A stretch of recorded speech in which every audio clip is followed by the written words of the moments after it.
A lot of the time, kids just aren't taken seriously. There isn't maybe the belief in their full capabilities. Kids want to be independent because they're challenged all the time to not be. And it's kind of this tug of war, I find, because we want our next generation to, be leaders and to take initiative and to pay attention and to be off their phones and be attentive.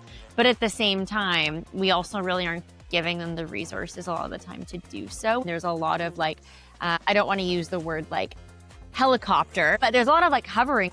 Today, we're joined by someone who has been living their truth from a young age. Philanthropist and entrepreneur Taylor Hui founded the BeaYOUtiful Foundation at just 17, creating free confidence and wellness programs for girls and non-binary youth across Canada. Her work has now reached over 5,500 young people, reminding them that leadership doesn't start when you have all the answers. It starts when you decide to show up for others with heart. Through her clothing brand, The Roster, Taylor continues to merge fashion with purpose, weaving self-love, resilience, and identity into everyday spaces where young people need it most. This is a conversation about what it means to build something that outlives your fear, to create from service instead of ego, and to offer people not just inspiration, but belonging. Welcome to the show, Taylor. Thank you so much for having me. Yeah, Taylor, so you're an entrepreneur. You have a couple of projects going on. Let's dive into it. Do you want to talk about fashion, or do you want to talk about the BeaYOUtiful Foundation, or where would you like to start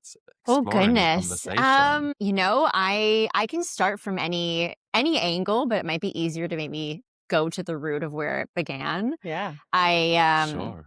I've always loved entrepreneurship. I think it's something that has maybe been in my blood from the beginning. I was raised in a small family business, and so grew up going to my family's retail shop. They own a beautiful garden center and a florist out here in the Lower Mainland in BC, and just was brought to work from a young age. Before I could even walk, I said I could work. That's the running joke in our family. It's, you learned really quickly what it meant to work not a 9 to 5, but a 7 to 7, kind of 7 a.m. to 7 p.m. day, and working on holidays. We used to even be open on Christmas, if you can believe that. So my brother and I would serve customers for a couple of hours on Christmas, but we didn't really know any different growing up, and we loved it. It was the best childhood to be able to be with our family all day, every day when we weren't in school, at least, and then understand kind of the work ethic and the creativity, I guess, it takes to run a company. So since I was a child, I didn't really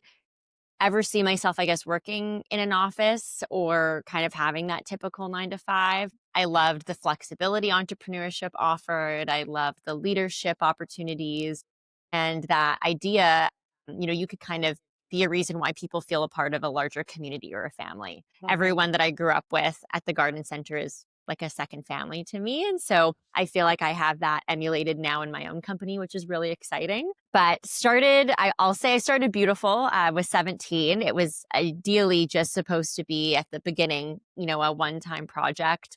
I was in high school at the time and had gone through a series of, I'll say, challenges, but also a lot of learning curves through that, as one does go through kind of when they're in those pivotal ages of preteen to teenage years. It was a mix of cyberbullying. I had friends with different eating disorders, struggling with mental health challenges, and it just became apparent to me that none of us had a really good support system outside of maybe, I was lucky enough to have that really big home support, but some of my friends didn't even have that. And then to not also have that support necessarily in school or through extracurriculars.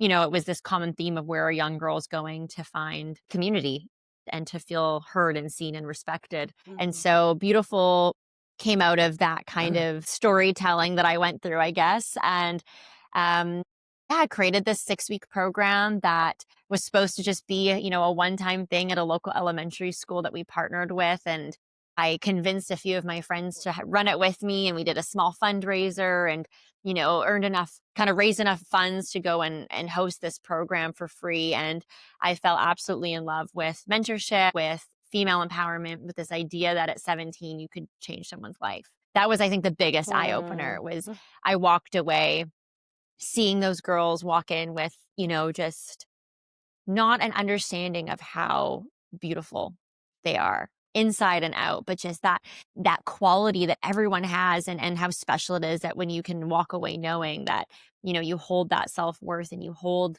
um that confidence from within. Your beauty naturally starts to shine because you walk into a room Mhm. differently and you hold presence Mm. differently. That was transformative for not only them but for me to witness. And so on the flip side, I think at 17 I had my own life-changing kind of moments within that program, being like, wow, this is something I'd love to do for the rest of my life. And, to everyone that kind of challenged that as a teenager, you can't really make a difference. I feel like I saw the flip side, and it was like, yeah, I can show up and have a positive impact in someone's life, even if it's just one single child. But for me in that program, it was, yeah, 12 young girls that walked out just a lot more confident. And it's kind of been a wild ride since then. Oh, this really hits home for me because, and I think don't even know if I shared this with you. I think I shared it with Holly Bird here Yes. because I met Who with we love her. dearly. Yes, Yeah, a part of our team. she's a real sweetheart. Just it hit home with me, and I had the conversation with her just about me personally when I was growing up. Same, like I had 3 brothers, so that was very hard to relate to. Mm. And my parents also owned a business, and we were part of working for them times, but because their stress levels were so high, it was really challenging at times to get Mm. their presence, to get to get their ear because they were just in such survival mode and very stressed out. And I remember the bullying in school. I remember having a hard time relating to other girls because I wasn't used to being around other girls so much. I was used to being around my brothers and they were my best friends. And just something like this would have really been wonderful to like supporting me and how little confidence I definitely had. I can see in girls now when I look like at a younger, the younger generation and like a 16-year-old, it's very rare I see a girl who's like super confident at that age. You don't see that a lot or that they even know necessarily where to go to maybe get some resources. And there's a lot more of the layering of social media now that I didn't have when I was younger, which I can't even imagine. I'm just so happy to see there's things like this and not just for people like my age and older because there's a lot of women empowerment events and organizations you can be part of, but just those really pivotal ages when you're growing and learning about yourself and how you fit into the world and how to Mm. show up like a little bit differently. So it's just wonderful to see that kind of support exists. Oh, And thank you. yeah. Yeah, I mean, I coulda used it when I was I think that's maybe something I should have mentioned, is originally it was supposed to be in my head, the concept was for, girls that were in their teenage years, like more that 15, Mm, 16, 17, 18. And then I realized, it starts so much younger than that.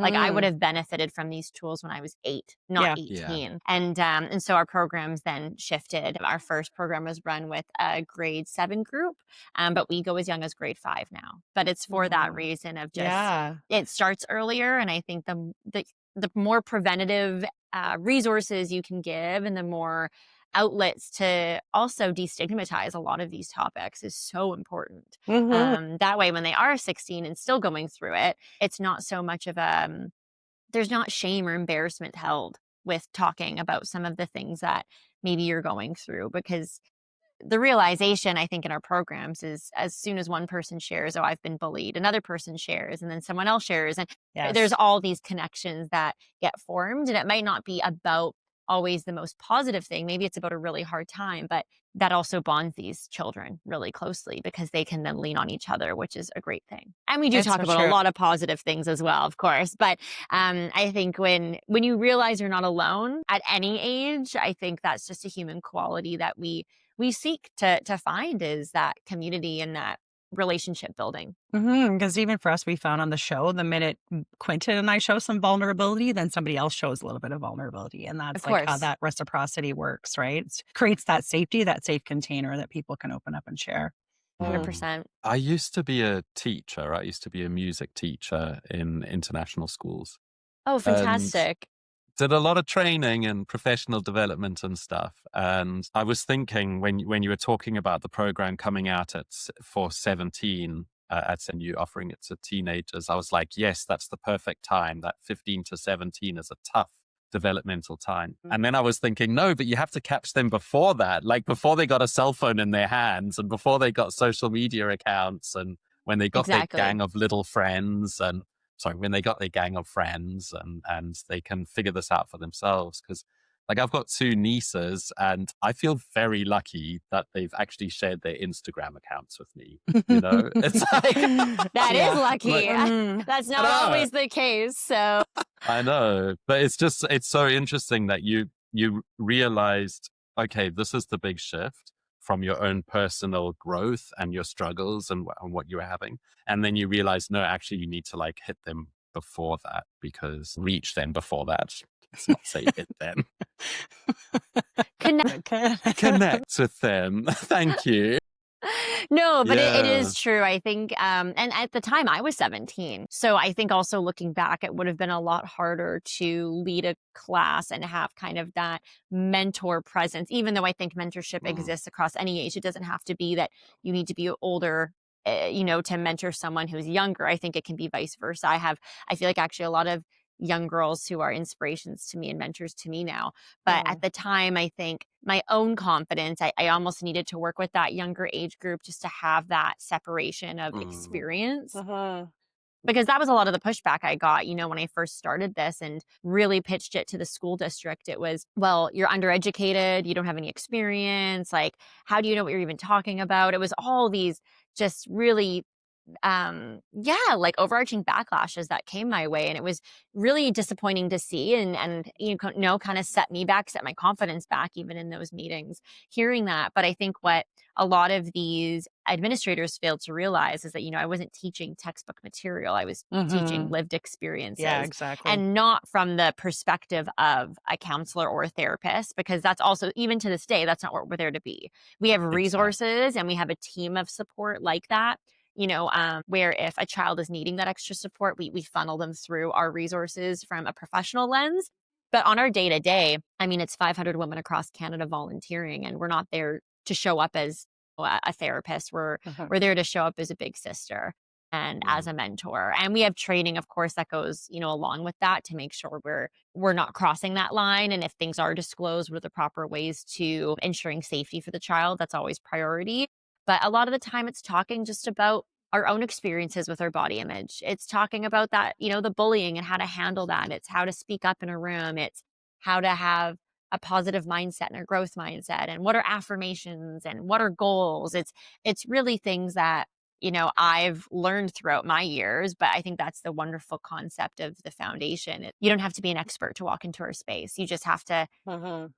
be open to, like you kind of said, being a bit vulnerable and sharing experience and sharing that space for kids to do the same. Because that's often all they need.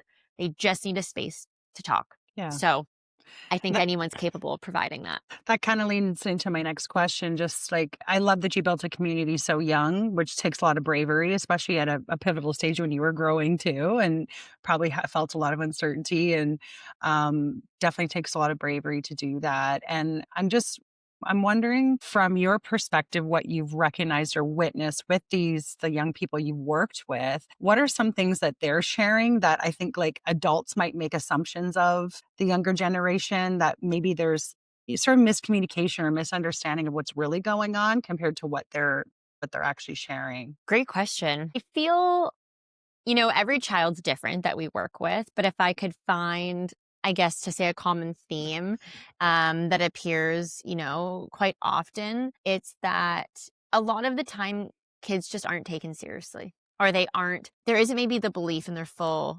capabilities. And I think a lot of the time kids ask a lot of questions, but it's because they're curious. Kids want to be independent because they're challenged all the time to not be.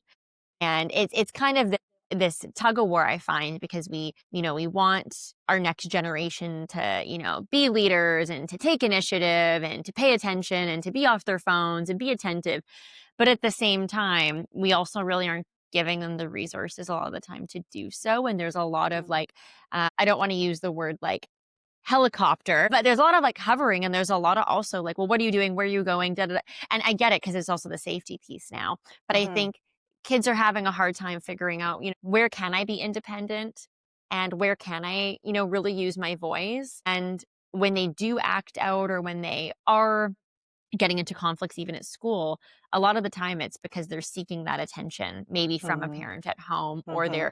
they're looking to kind of prove a point of, I can show up as my own person, and I've got a voice and I'm going to use it, even if that means, saying something in front of the class that maybe is the wrong timing, or getting into conflict with someone else at school. But at the root of it, it's, these kids just want to be treated like mini adults in a way. And not to say that Mhm. they're growing up fast.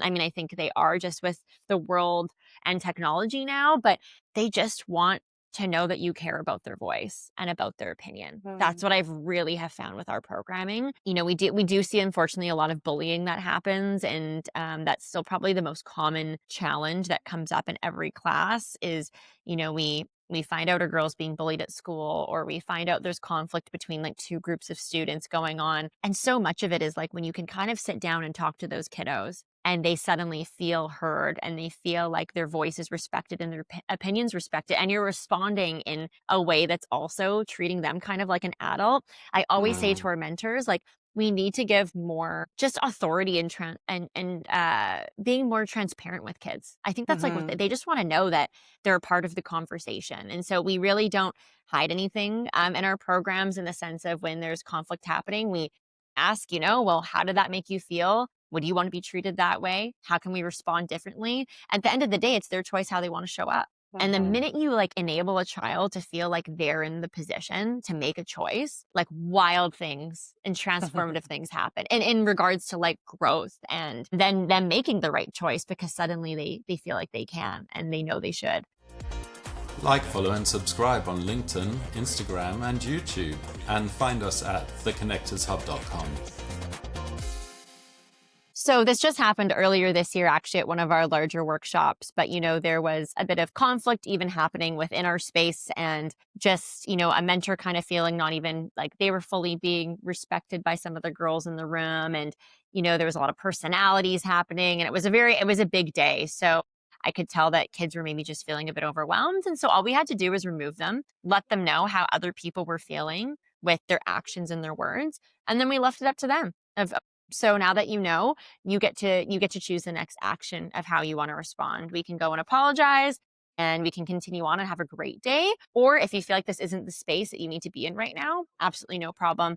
Happy to call mom or dad or guardian to make sure that you feel safe of where you need to go next. And the immediate answer was like, well, no, of course I want to stay. And it's like, okay, great. So what are we going to do next? And again, it's giving them the agency. That's the word I was looking for, the agency to make decisions. And Mhm. I think as soon as you do that, a kid for any age, I've seen some great videos out there now, even doing this with toddlers, and being able to have just like really rational, grounded conversations about why are we crying, or why are we acting out, or what choices are we making. It's amazing how kids can communicate so effectively. Mhm. And again, giving that 14-year-old that agency in that moment of her to choose. She made the choice that she knew was right for her, and she led with kindness. And that's always our rule, is like, show up with kindness, you always can stay. But if you can't honor that for yourself and other people, then we need to like reevaluate, what are Mhm. some other spaces that we might need to work on, or work in together. So that was a long-winded answer. Apologies. But No, hopefully that that's made sense. So absolutely. So much I'm to think about and so yeah. many things to respond to. Go for it, Joe. Just I wanted to just sort of recap that. So some of the themes that you mentioned, like they want to be heard, they want to be seen, they want autonomy, they want some independence, they want some agency and how they make choices. And yeah, that's I think an adult, like how an adult wants to feel. And, sometimes I even notice like it's hard growing up. It's hard growing up and then seeing someone maybe like your parents or your people, your authority figures still look at you as a child, and they might still speak to you that way, and they're still not giving you that independence or that autonomy. And so like wonderful to have spaces that they can go to where they actually feel that way. For sure. Because I mean, I love everything you're doing. And at the same time, it's hard to know if a child is feeling at home that they don't have that autonomy, and their parents don't support them in building their confidence, then that's one of their containers in which they don't get that. So if they have to Hmm. get it somewhere else, it's sort of like, how do they compartmentalize that? Or is it about also using their voice, or finding a way to use their voice so they can share that at home, too? Absolutely. Because you were talking a little bit before about, and I think it's expression. Kids struggle sometimes with expressing themselves in the right ways. That's going to get them so people understand what their boundaries are, how they feel about something, where they can move from that safe space. And finding, like you said, containers where that space is accessible to them, because you're right, it's maybe not always going to be in the home, or it might not be in their classroom, maybe it's on their sports team. As you were speaking about these young people finding their agency, finding their voice, I was holding two ideas in my mind. And the first is that from like what we could call like the late 1800s to now, there's been this evolution that kids are not young adults, that they occupy their own space, they have their own needs, they have their own behaviors, and they're learning at different stages. And so we've gone from this idea of, the young boy, the young girl being like the almost little adults in a Victorian home and being relegated to like mom and dad. It's not time to be with mom and dad. You can hang out with them at dinner at the table and then you leave. To, as you were saying, super helicoptered and structured, where I went through training as a teacher and I'm like, well, at 7 years old, this is what's happening at 8 years old. But it's not always that structured and Cut dry. pigeonholed, like even us three adult human beings have our own different levels of comfort with ourselves and confidence levels and self-esteem and acceptance. And we're all at such different journeys.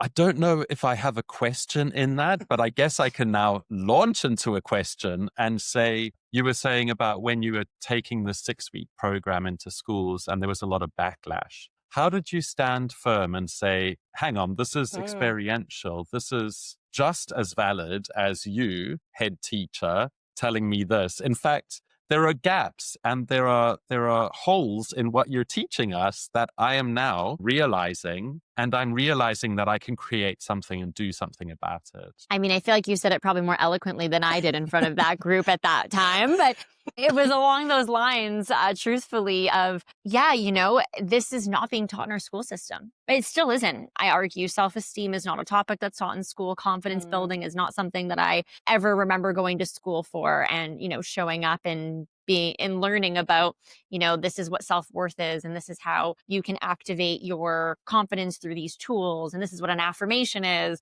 So to be able to provide that was really kind of the big push of, we want to be able to offer kids, a platform and resource for different education around self-esteem building and around personal growth. So it was kind of that was the counter to that group. And unfortunately, it didn't land and it didn't work.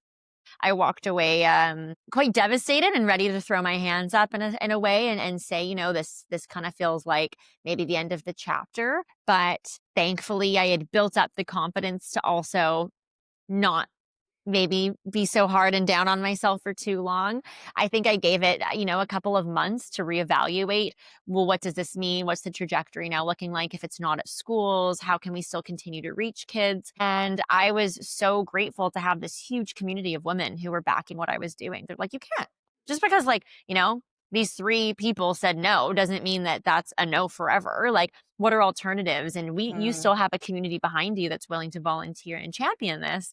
So what's next? And they kept kind of asking that question of like, well, where else can we go? What's next? And that this is now what I really bring into my team, is that opportunity to remain curious, because we still to this day are a very small charity. We're not backed by a huge family foundation. Our funding is still very grassroots. It's dependent on corporate sponsors, individual donors, small fundraisers, grants, like things that are still largely in a way unstable. And that's just a lot of the path that a charity takes.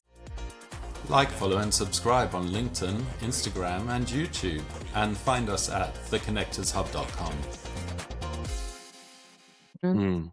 So I realized it didn't maybe have to be at schools that we were going to bring these programs to. And we started going to rec centers and dance studios and looking to the community of where were parents searching for things to do for kids. And it was having that self-belief, I guess, that we could push against that rejection and, that fire in me that was like, well, I'm going to prove you wrong, was really kind of what propelled me forward, because it was true. I think when you're really told in front of a huge group and you're presenting and you're told, it's not valid and it's not needed, and you face that rejection, head on, I kind of felt like I was just starting from rock bottom again. And they were also taking our funding away. So this was a big part of it too. It wasn't even like a no, you can't come into our schools. It was a no, and we also aren't going to fund you anymore. And so it Oof. was kind of that double hit. But resiliency is was such a key attribute that I admire in people, and that I had to kind of learn, through those experiences as well. And looking back now, I feel like I get rejected all the time through grants, through funding Mm. opportunities, through even school districts to this day saying, oh, we're not sure if that quite like fits our policy. And on the counter flip side, like, we've got the most incredible partners that are school districts, that are youth counselors, that are, city youth workers. Like, it's incredible to also see who has championed us. And it's just finding those people who are in your corner and continuing to build it, because we are now heavily involved in that school district that once said no to us. So it just goes to Amazing. show, right? Like, you can come back around, but you got to stick with it. And that's maybe the root of entrepreneurship is, they say it takes 10 years to know if it's actually going to work, or it's not even going to work, but if Mm. you can stick it out, because the amount of just like ups and downs and rejection you face is a part of owning a business. And so I've learned really quickly how to let go, how to release. So much is not in my control. And it's been such a blessing in my life. I was really a stressed child when I was younger, had a lot of anxiety, had the perfectionism like no other. And that didn't stem from parent pressure. My mom always says it was born in you. And I kind of believe her. Like, my parents Mm. were very relaxed and supportive growing up. But now as an adult, I'm like a different person in the way that I lead, that I show up in my personal life, in my professional life. And so much of that is because of the BeaYOUtiful Foundation and what I've learned through growing it and through working with children. I think it's like the most grounding thing I've ever experienced. But I really learned through also the insane hardships and the moments of like, wow, how are we even going to pay for snacks tomorrow? Those pivotal moments, I think, shape you. And you just like start to fear less and take more chances, I guess. That was so beautifully said. And I think there's actually some Yeah. really some really good lessons in all of that you just shared as well. And what I'm hearing is like, well, I have a question too, even, but about the confidence building part, because I would say for me and what I've recognized being an adult, where how I build confidence is through practice. So like when I do something over and over, or when I do something well, or learn how to do it and keep executing on something, or I keep up my commitments to myself, when I keep those things going, that builds my confidence. And so my question is about that, is it some similar things to what kids need to learn to build confidence, or does it start from more of a base level for kids compared to adults? And I love this idea that you also just kept pushing towards something and building your resilience and understanding rejection is just redirection. It's not rejection of you. And that, because that's such a great lesson for kids too, because I hate rejection, to be honest. Like, I am always seeking validation wherever I can. And I know this about myself. Yes, you are. Yes, and rejection has been something I've had to learn. Like, I'd had to learn it was okay to be rejected, but I avoided it at all costs when I was younger and even up until into my adulthood. So, just like Quentin was Yeah. saying earlier, we do come from all these different experiences and different backgrounds, and those things shape us all very differently at different stages of life.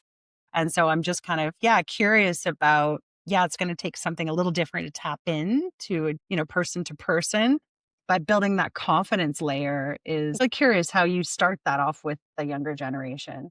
There's a couple of things that you said there that really stood out to me. But I think to answer your first question, we are all human. It honestly doesn't get very different the bigger the age gap, or, the Mhm. more into your years. I think the really cool part is that BeaYOUtiful is 100% volunteer mentorship based in regards to who's teaching our programs. And a lot of the women that come through our door often ask, like, am I qualified to be a mentor? Like, I don't know if I actually Mm. have enough confidence to show up and to lead. And, Mm. they are leading these programs that we have the curriculum and we train them, and then we give them the space to shine. And that's an intimidating thing. Public speaking is the number one feared thing in the world, basically. Even building that confidence for an adult is so cool to see that evolution. And we tell our mentors, be really vulnerable with the kids. When you are about to get up there and start talking about body image and the week that we're on, tell them you're nervous. Show them that you're shaking. Mm. Okay to humanize these that we're feeling. And so I think the root of confidence, it's not very different than what we're teaching the kiddos. It really comes from just that belief of knowing that you are valuable. That's like the baseline of building self-esteem, is like knowing you are valuable. And that way, when you face rejection, it becomes redirection. When you face that no, it just is a reminder that, okay, that space isn't meant for you right now. But not identifying your worth to every failure, nothing will scare you, because it's just this idea that, okay, that is not a space that is for me right now, or that person isn't meant to be in my space right now, or Mm. we don't see eye to eye, and so where can you turn? And this is, I think, something I still try to practice every day and learn every day. And I'm very open to kids about that. You're not going to walk out of our 6-week program and be like, I'm a changed human for the rest of my, like, I mean, great. If you are, all the power to you. Come and teach this class next week. Yeah.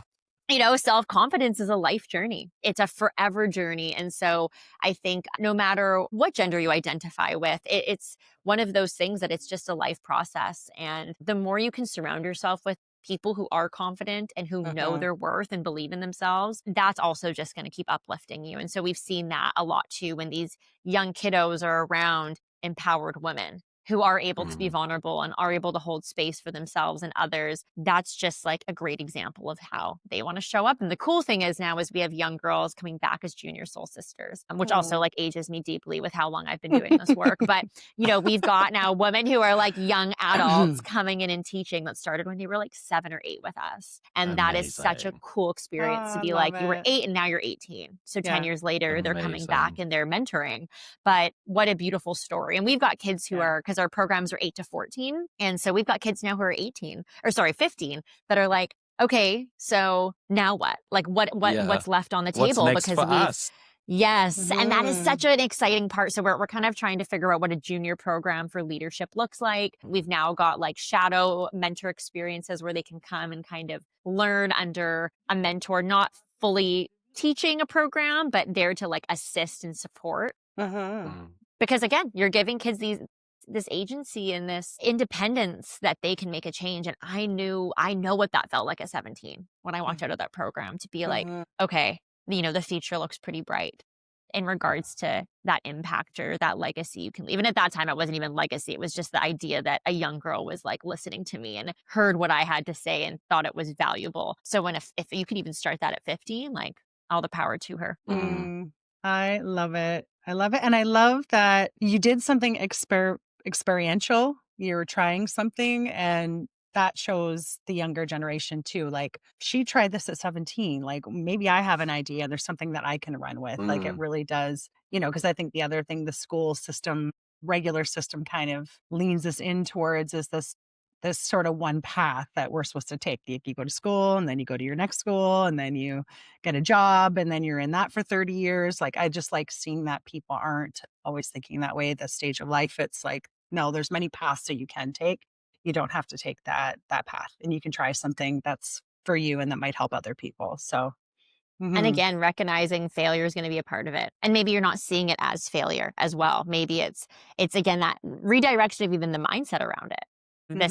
This is just a learning curve. This is Yeah. a stepping Mm. stone. I tell myself that all the time now. It's like, okay, this is teaching me something. I don't know what. Don't know what lesson this is yet, because in the moment it feels pretty darn crappy, let's say. But that there's something bigger out there for you, and you're going to look back, and maybe it's a day, maybe it's in a week, maybe it's in 2 years, and be like, "Oh, that's why that had to I got happen." it. Yeah. Right? Yeah. And yeah, and again, as adults, we're still learning that, I think, day to day. But I mean, I wish someone when I was 10 told me that. Failure was the biggest thing I feared at that age. The perfectionism was just, Mhm. yeah, it was all consuming in everything that I did. It's the reason I stopped Yeah. competing competitively in figure skating. It was the reason, I ended up, best decision, but I ended up not going back to school right away. I took a 2-year gap before going back to uni, but it was like I just couldn't. And my capacity for just stress was at an all-time high, and Mm. needed to source out some other outlets to just figure out who I was. But if that that idea of failure wasn't so scary, it's interesting to see what path I maybe would have changed. Wait for it. So I keep stupid. trying to time it, but I'm like, I was like, okay, I'm gonna stop here. So And now the funny. sun's coming towards me. Sorry, friends. I don't know. I'm like, also this like We've been doing pretty good, actually. We've been getting through a You're lot looking without it being too disruptive. sun-kissed. Don't Yeah. worry.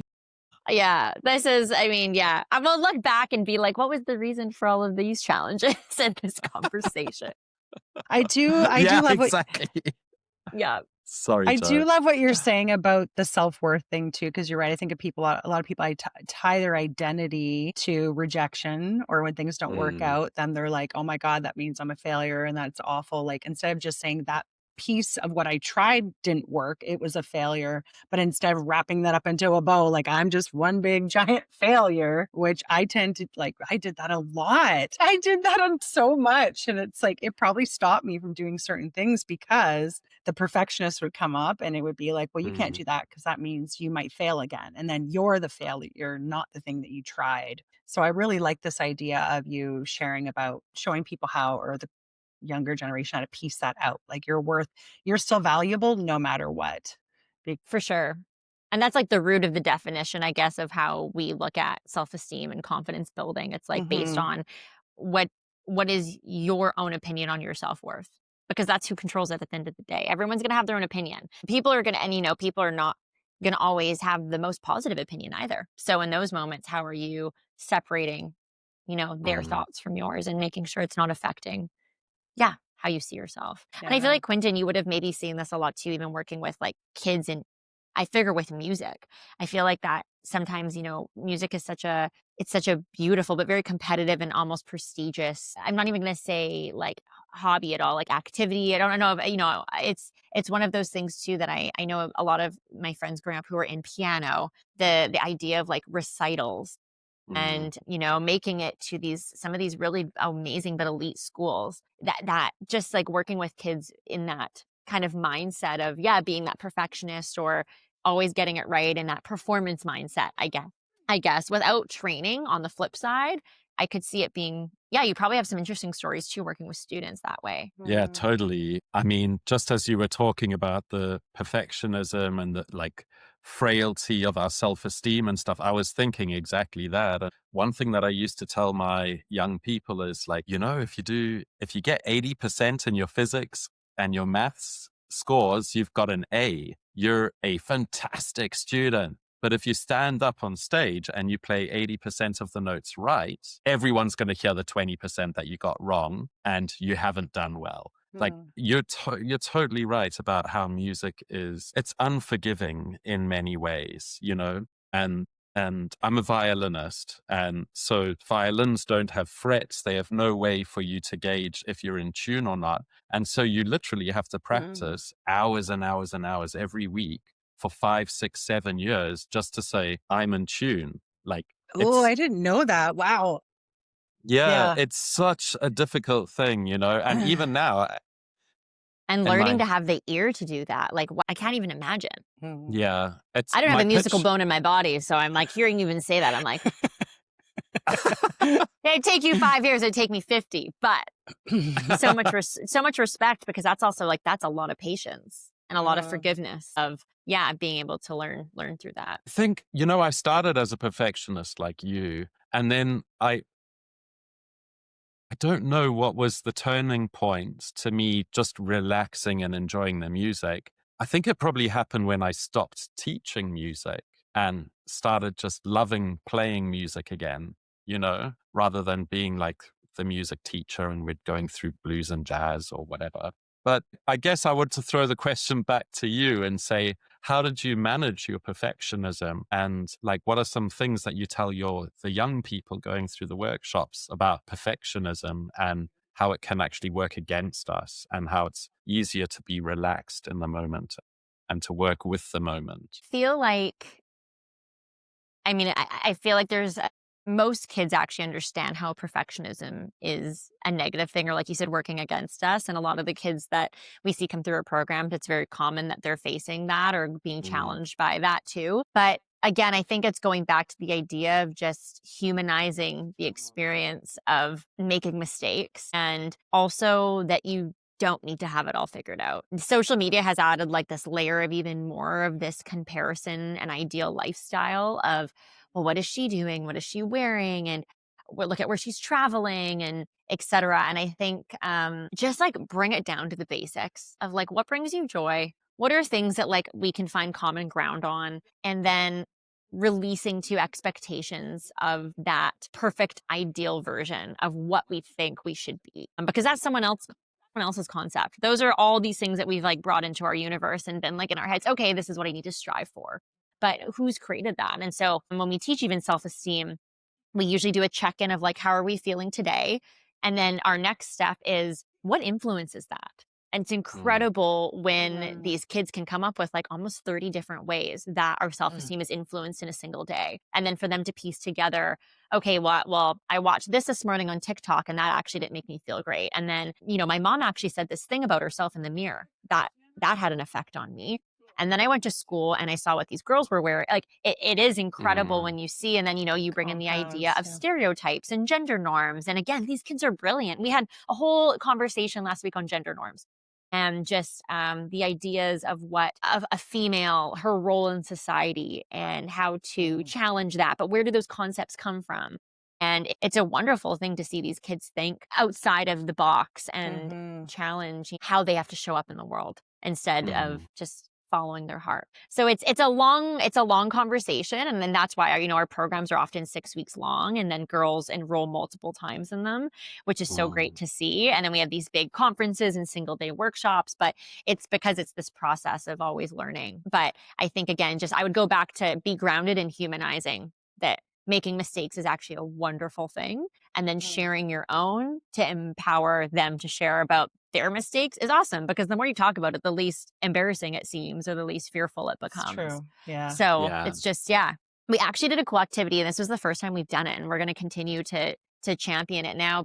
We were talking, the topic last week was on self-esteem and the one I was leading. And then we had mentors come up on stage with the mic, share their own self-esteem stories about what affected their self-esteem growing up and how did they kind of overcome it. And then I just felt this like amazing respect and connection in the room. And I looked out to this group of like, there was 60 girls. And I said, do any of you want to come up and share your story? Oh, And I said, this is an intimidating thing, but we've been together for an hour now. I just want to know, like, I'd love if any, brave individual wants to step up here and take the mic.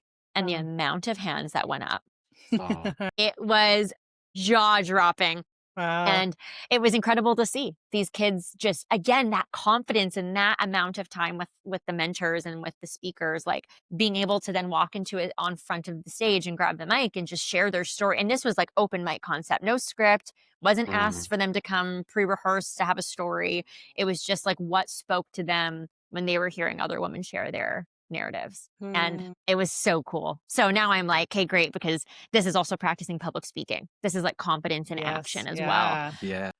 So, and just again, getting used to hearing your own voice and talking about failure. It's not a scary thing.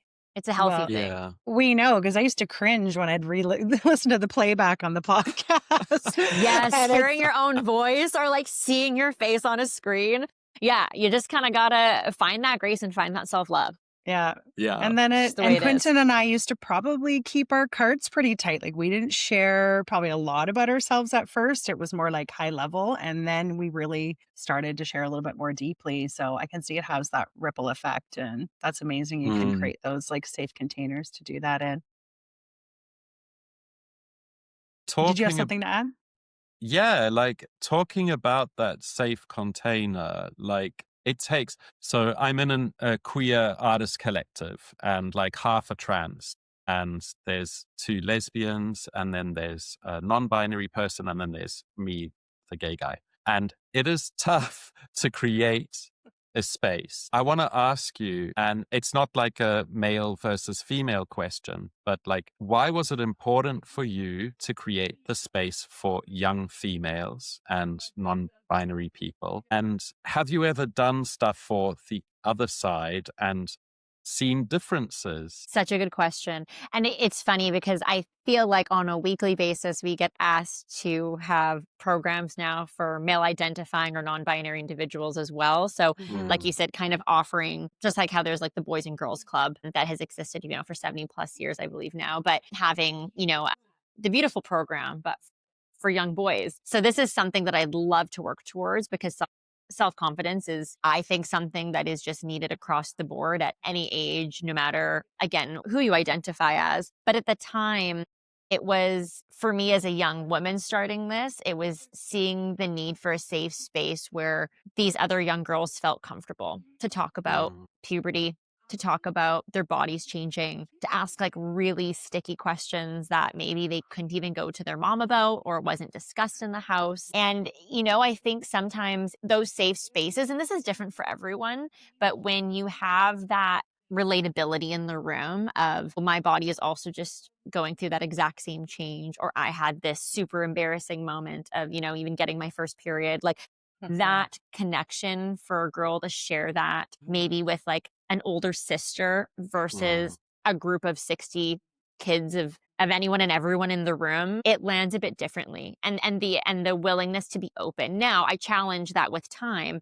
Our goal is that you can find that confidence to share that openly because there is no Mhm. reason to hide any of those things from anyone. But it's building that confidence in that maybe smaller circle first to be able to then talk more broadly about it. And mm. so right now it's female or non-binary identifying is our demographic, but I have really big goals and dreams in the future to expand that because I think it's needed. I think men's mental health mental health across the board is important, is just equally as important, but I don't think there's as many resources right now for men's mental health. And so, and again, I think that starts from a young age. It's those preventative tools. So it's a goal of mine to get something up and running eventually, but I also feel like I'm the person to help with the behind the scenes, but I'm not going to be necessarily the person that's going into that room Mm. and Mm, holding that space in the same way that I do for that young girl. Now, I could be wrong in making that fair. assumption, but how I would even see like my brother being able to walk into a room Mhm. of like, 12-year-old boys and be like,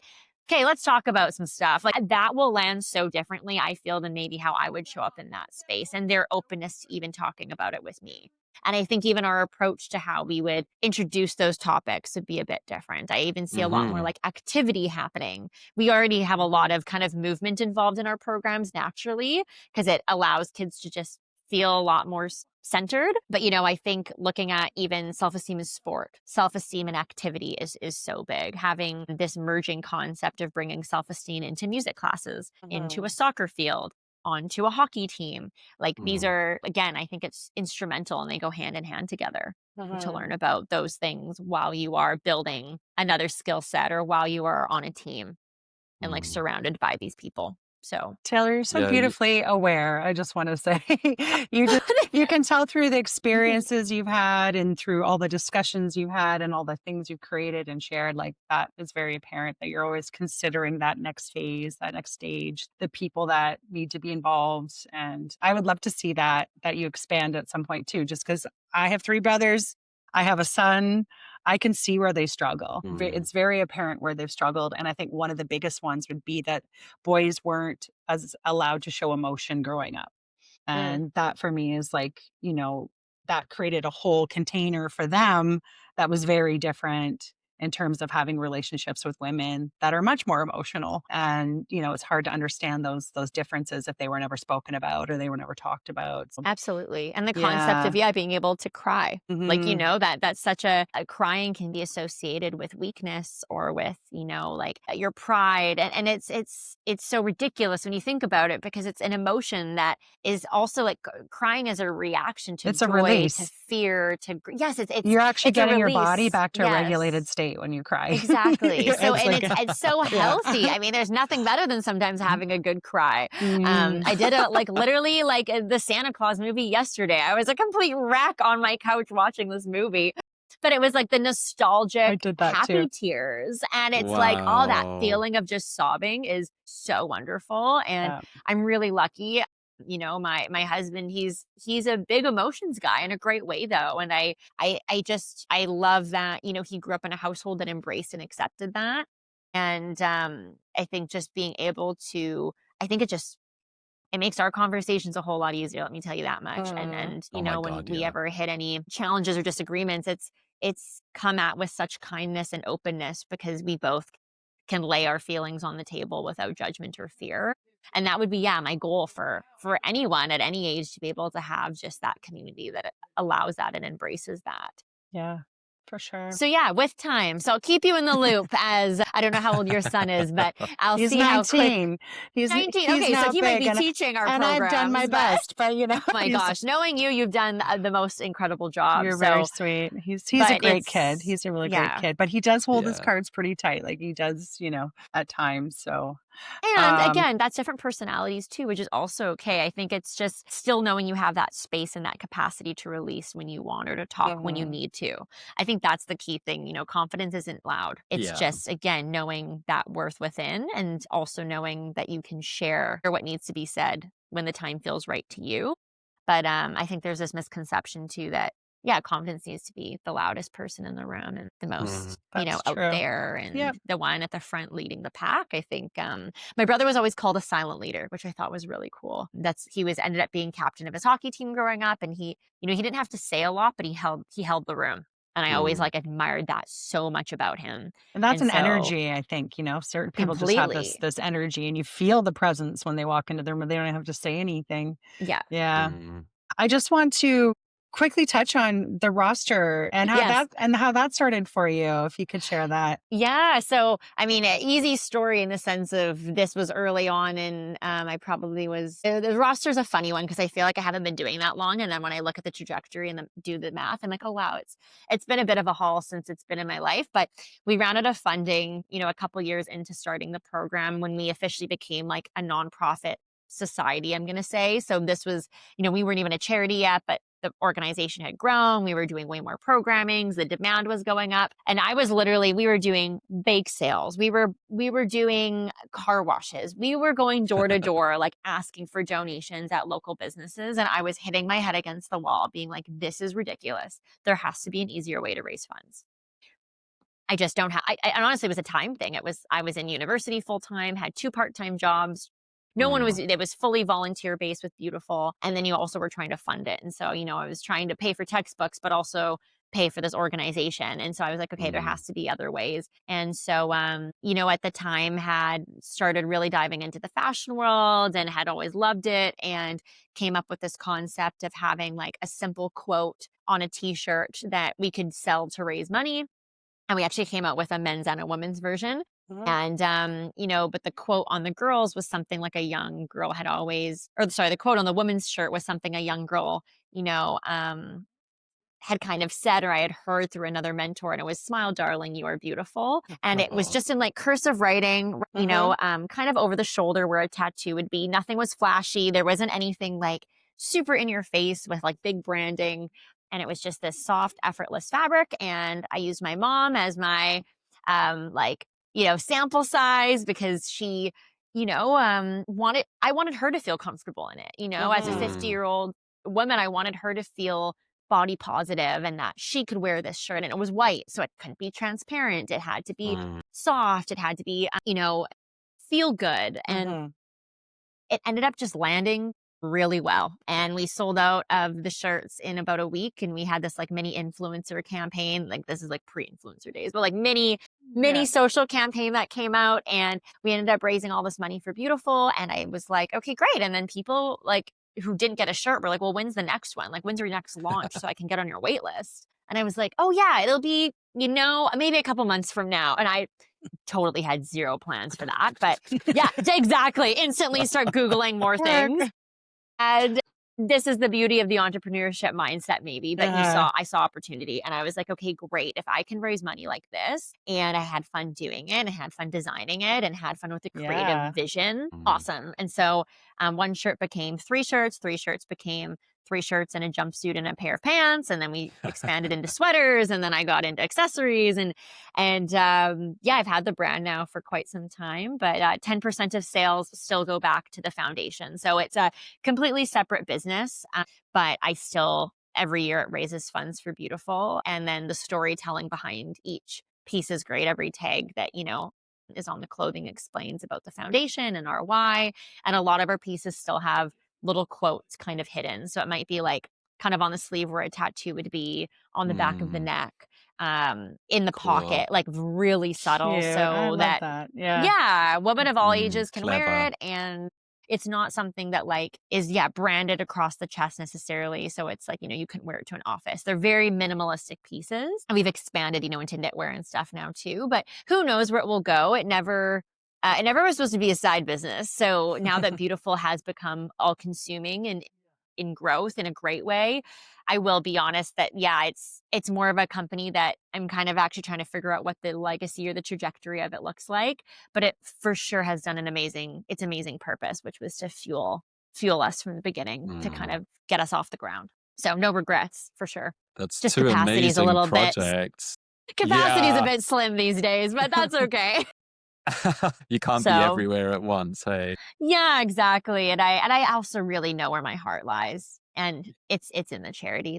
It's just my favorite. It's my favorite thing in the world. And yeah, so we'll see. But I've got a few young girls now who have taken an interest in fashion and like heard about the brand. So I'm not letting it go by any means, but I'm curious to see what the next chapter looks like for the roster. Mm, Well, we absolutely look forward to hearing about your next chapter and what you'll create next because you have created so much and for so many people. And so thank you so much, Taylor, for everything you've done for the younger generation and for creating opportunities for women, even like my age, older, younger, to mentor.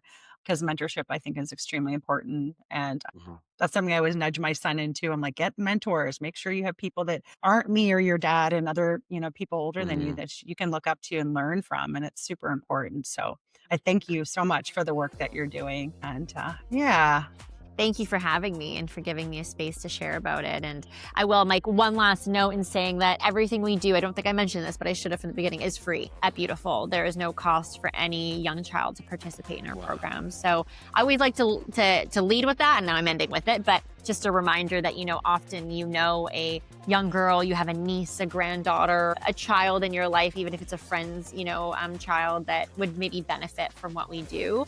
So please just know we are a free resource and we have programs across Canada that wonderful. run. So And where can people find you, Taylor, if they want to reach out or learn yes, more? it's thebeautifulfoundation.com is where to find us. And we spell it a little bit more unique. So it's BeaYoutiful. But the Beautiful Foundation. We run programs throughout the year. So the more we can impact, the better. Wonderful. Thank you for joining us today, Taylor. Thank All you the for way from having me. Vancouver. And we wish you a great day. You Thank you, too. everyone. Stay connected.